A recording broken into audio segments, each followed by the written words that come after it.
नमस्कार मित्रांनो, ठरलं तर मग या सिरियलमध्ये काय घडलं आपण ते बघणार आहोत. अश्विन आणि तन्वी लग्न करून घरी येतात. त्याच वेळेस सायली आणि अर्जुनला खूप आश्चर्य वाटते. सायली विचारते, प्रतिमा तर तुम्हाला का नाही सांगितलं? त्याच वेळेस तन्वी बोलते, कुणाला स्पष्टीकरण देण्याची काहीच गरज नाही. प्रतिमा बोलते, पूर्णाजींनी माझ्याकडून शपथ घेतली होती, हात जोडून विनंती केली होती, कुणाला काही कळून द्यायचं नाही म्हणून. लग्नासाठी परमिशन दिली नसती. तुम्ही माझी बाजू समजून घ्या ना, असं प्रतिमा बोलते. तन्वीला मधुभाव दिसतात. ती खूप गडबडते. तिच्या गळ्यात लॉकेट असतं जे सायलीचं असतं. कल्पना ज्या वेळेस गृहप्रवेशाला पुढे जाते त्याच वेळेस तन्वी बोलते की सायलीने गृहप्रवेश माझ्याकडून करून घ्यावा. नवीन नात्याची नवीन सुरुवात करावी अशी तन्वीची इच्छा आहे असं ती बोलून दाखवते. मोठ्या मनाची आहेस तू, असं पूर्ण आजी तन्वीबद्दल मनात विचार करते. तन्वी पुन्हा एकदा बोलते, मला नात्याची सुरुवात कडूपणाने नाही करायची. त्याच्यावेळेस अर्जुन खूपच चिडतो आणि ओरडून बोलतो की तुझ्या मनात काय आहे हे फक्त मला माहीत आहे. अर्जुन पुन्हा बोलतो की तुम्हाला जर सायलीने गृहप्रवेश यांचा करून घ्यायचा असं वाटत असेल तर सून म्हणून तिला स्वीकार करावा लागेल, तीही मोठी. प्रताप बोलतो, तो आम्हाला ब्लॅकमेल करू शकत नाही. ब्लॅकमेल मी नाही तर तन्वी करत आहे असं अर्जुन बोलतो.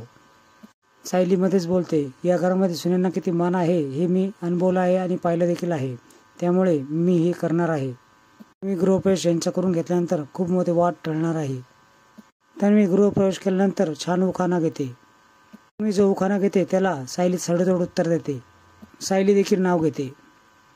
दुधामधून अंगठी शोधण्याचा कार्यक्रम होणार असतो. त्यावेळेस अर्जुन बोलतो, तुम्ही जो निर्णय घेतला आहे तो तुम्ही 16 म्हणून साजरा करत आहेत काय? अश्विन तन्वीच्या डोळ्यामध्ये कधीच पाणी येणार नाही असं आश्वासन देतो प्रतिमाला. प्रतिमा देखील बोलते, माझा विश्वास आहे तुझ्यावर बाळा. अर्जुन आणि सायली विचार करत असतात. अर्जुन बोलतो की अश्विन एवढा भोळा कसा काय? तो डॉक्टर असूनही त्याला कसं कळालं नाही? समजून सांगते, जे झालं ते चुकीचंच झालं, पण आता काही उपयोग नाही. सायली सावध करते की अश्विननी तिच्या संग लग्न केलं याच्या मागं नक्की तिचा दुष्ट काहीतरी हेतू आहे. तर डोक्याने आणि धीराने आपल्याला खूप मोठे निर्णय घ्यावा लागणार आहे असं सायली बोलते.